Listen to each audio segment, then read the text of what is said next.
Мен бәрін істеп жатырмын, бірақ балам мен қызым жатады да қояды, дайын нәрсені ішіп жейді деп айтады. Жалқаулықтың ар жағында тірлік істегім келмейді деген дүние жатыр.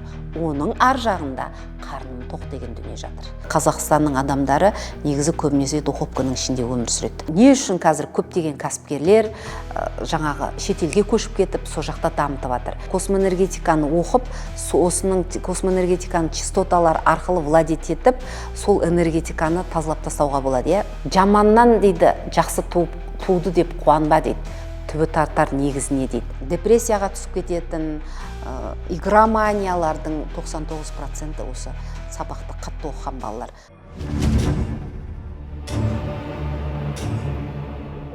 Қазіргі кезде жалқаулық мәселесі өте көп қатты келең алып жатыр өмірімізде. Балам жалқау, қызым жалқау, емесе өзім жалқаумын деп жатады да адамдар. Қазір енді технологияның дамыған кезеңі, баяғыдай қолға күрек ұстап тірлік істейтін кезең жоқ. Поэтому адамдардың көбісі жалқаулыққа беріліп отырады. Негізі жалқау адамның, значит, қарны тоқ деп айтар едім мен. Егер сіздің қарныңыз аш болатын болса, сіз мына ауруды емдеуге дайын болатын болсаңыз, құтылуға, емесе сіз тамақ жеуді таппай тұрсаңыз, тамақ таппай тұрсаңыз, сіз орныңыздан тұрасыз, өзіңіз үшін тірлік істеп, тамағыңызды табуға сіз жалқаулығыңызды бір шетке жиыстырып қоясыз. Жалқаулықтың ар жағында тірлік істегім келмейді деген дүние жатыр. Оның ар жағында қарным тоқ деген дүние жатыр.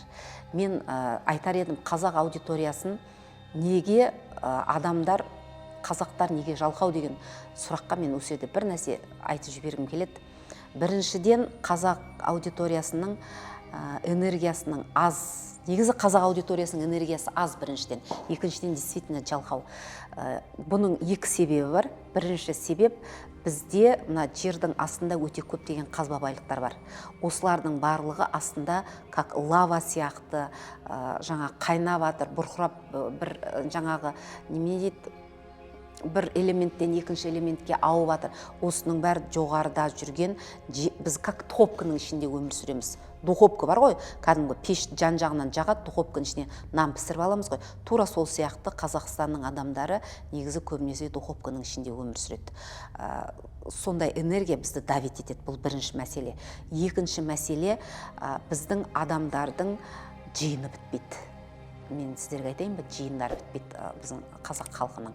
Кез келген қазір біздің қазақ аудиториясындағы адамдарға звондап, бір жаңағы пердемді тігіп бер, емесе бір есігім істеп бер десең, бір міндетті түрде 6-7 адамға, 10 адамға звондап шығасын. Соның ішінен қолы бос бір-екеуін зорға тауып аласың. Сонда қалғаның бәрі елдің есігін жөндеп беріп, пердесін тігіп қол тимей жатыр ма десең, оказывается, нет, ондай емес. Біреуі Құранға барып атады, біреуі бесік тойға барып атады, біреуі тағы бір нәрсеге барып атады, біреуі тұсаукесерге. Осындай бізде қазақ аудиториясы жиыннан қол тимейді. Қай уақытта біз жұмыс жасап, қай уақытта біз байып, қай уақытта мына Европаның қатарына қосыламыз. Егер біз азаннан кешке шейін осындай жаңағы жиыннан қолымыз тимейтін болса. Не үшін қазір көптеген кәсіпкерлер жаңағы шетелге көшіп кетіп, сол жақта дамытып жатыр? Өйткені осындай жиындардан қашып, сол жақта жаңа істерін, тірліктерін дамытып жатыр екен. Мен шынымды айтсам, осы салаға қазір инфобизнеске келіп, осыны оқытып, космоэнергетиканы жүйелеп жатқанның арқасында мен осы дүниені түсіндім. Сондықтан бізде жалқаулықтың осы екі түрі үлкен рөл ойнайды екен. Қазір мен сіздерге сонда жалқаулықтың 3 түрін айтып тұрмын ғой. Біреуі аш емес адам, екіншісі жаңағы біздің жердің энергетикасы адамды басады дедім. Үшінші, біздің адамдар жаңағы жиын тойдан қолдар босамайды дедім. Осы үш себебі бар деп айтып тұрмын ғой. Енді мысалы мынандай дүние бар. Жаңағы немене дейді? Жердің энергетикасы деген мәселені қалай шешуге болады? Космоэнергетиканы оқып, осының космоэнергетиканың частоталар арқылы владеть етіп, сол энергетиканы тазалап тастауға болады. Осыдан сөйтіп барып жалқаулықтан құтылуға болады. Жер тартып жата берем, шамам жоқ, энергиям жоқ деген адамдарға. Ал бірінші мына айтқаным, когда тоқ адамдар деп айтып жатырмыз ғой енді, аш емес тоқ адам, сондықтан ол орнынан тұрып тірлік істегісі келмейді деген адамдарға мен бірінші очередь айтатыным, егер де балаң, қызың сөйтіп жата беретін болса, значит, сіз өзіңіз де жалқау адамсыз. Орныңыздан тұрыңыз да, сіз тірлік істеңіз. Никогда біз баланы тәрбиелеуге қажет жоқ. Біз өзімізді тәрбиелеген кезде ғана бала орнынан тұрып тірлік істейді. Егер сіз орныңыздан тұрып тірлік істеп, ақша тауып, жаңағы керекті дүниеңізді алып, шетелдерге шығып, жайнап, қайнап жүретін болсаңыз, ана бала өзі орнынан тұрып қозғала бастайды. Өйткені мына ми көз көргенді ғана тартады. Ал егер де сіз бәрін қимылдап атсыз, сіз істеп атсыз, балам менің, болады ондай да маған адамдар келеді, мен бәрін істеп атырмын, бірақ балам мен қызым жатады да қояды, дайын нәрсені ішіп жейді деп айтады, иә. Бұндай кезде не істеу керек? Бұндай кезде, иә, тамағын беріңіз, жатсын, тұрсын, ұйықтасын, но қолға ақша бермейміз.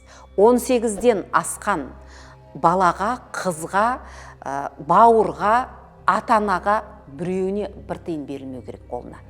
Ішін, жесін, үйдегі тамақтарды, жатсын, ұйықтасын, но қолға ақша бермейміз. Сол кезде бала да қыз да өз орнынан тұратын болады.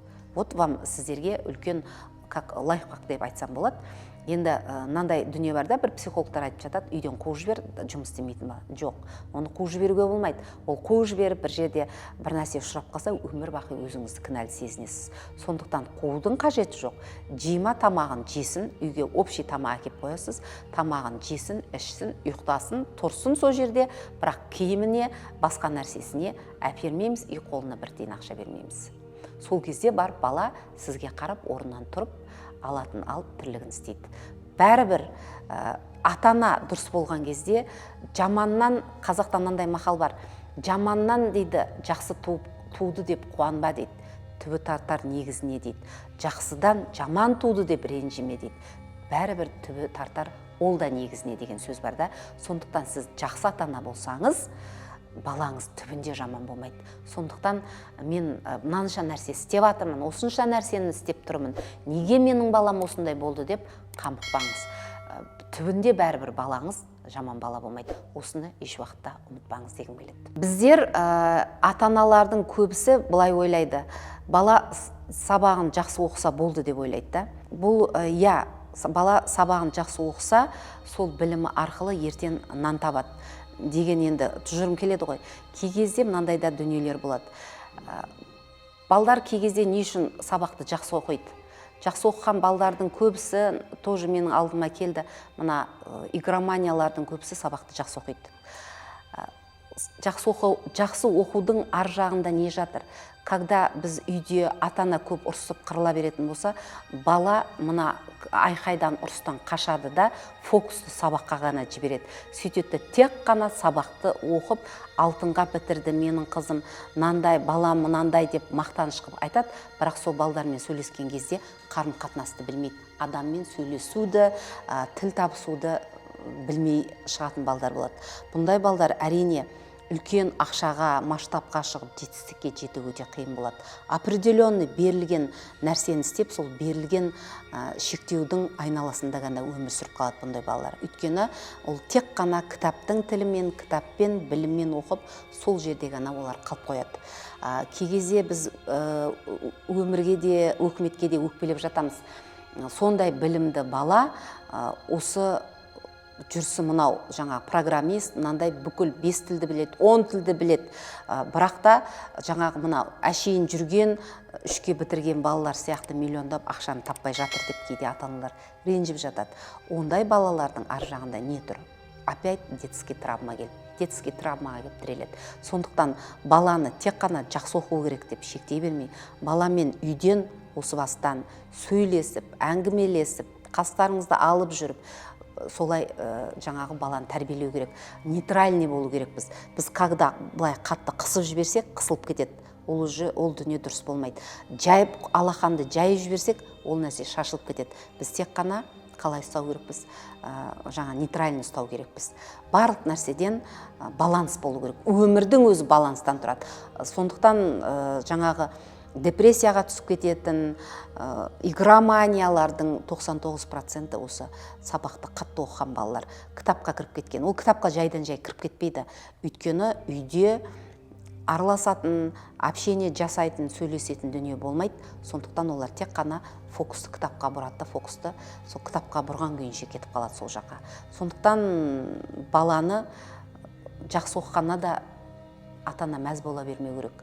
Бала жетістікке жету үшін, бала бақытты болып өмір сүру үшін ата-ананың өзі бақытты болу керек. Барлық нәрсе негізі ата-анадан, үйден, отбасынан басталады. Енді осы жерде мен барлық ата-аналарға қорытындылай келе, болашақ ата-ана болатын адамдардың барлығына айтатыным, ең бірінші очередте өздеріңіз бақытты болып үйреніңіздер, және мына отбасын бақытты семья етіп үйреніңіздер. Сол кезде ғана бала бақытты өмір сүріп, сіздерге қайғы қасірет әкелмейтін жаңағы тамаша өмір сүреді. Ал ата-ана үшін баланың бақытты болуы ол міндетті түрде бірінші орында тұрады. Сондықтан тас түскен жеріне ауыр дейді. Сондықтан мен ата-аналардың барлығын түсінемін, өйткені өзім де ата-анамын. Барлықтарыңызға айтатыным, білім іздеңіздер, білімді болыңыздар және грамотный болыңыздар. Кез келген дүниенің ар жағында не тұрғанын білетіндей, сондай грамотный, мықты ата-ана болыңыздар дегім келеді. Ол үшін не істеу керек? Ол үшін білім алу керек. Соның біреуі осы космоэнергетика білімін міндетті түрде игеріңіздер дегім келеді.